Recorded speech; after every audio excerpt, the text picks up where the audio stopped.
Hello, Elaina. We're going to take a look at your final portfolio here, starting off with the grayscale, and you did essentially a nice job of this. I would encourage you to see if you can do these lighter ones with your pencil tip instead of just some sort of random smudging. You can see it's not very even; it's very mottled. These first several are very mottled, but overall you've got reasonably even steps there. And we move on to the thumbnails for the tonal still life, and you've got them sectioned off. You've got the right form for thumbnails.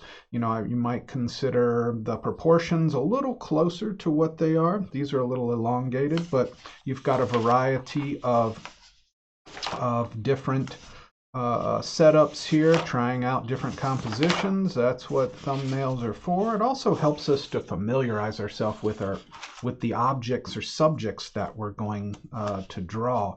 So good job on your thumbnails. Like seeing the other things that you make.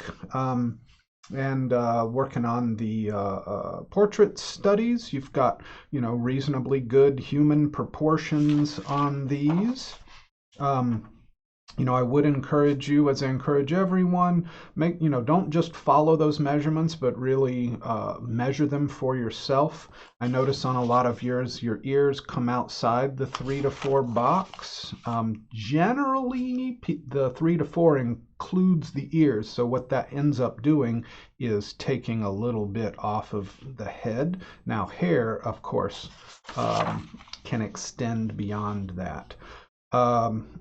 And you seem to exaggerate that just ever so slightly in your own self-portrait studies, getting your head a little bit wider with the ears there.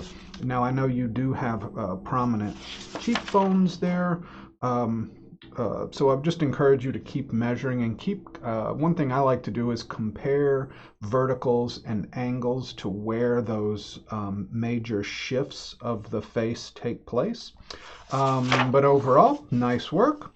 And when doing the value on these, be sure that you're doing a nice squint and, get that full value range on there too.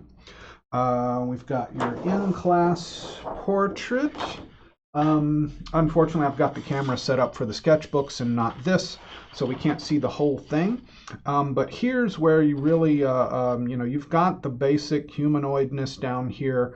I would really suggest you do a hard squint on this and notice how the value pattern disappears on the face.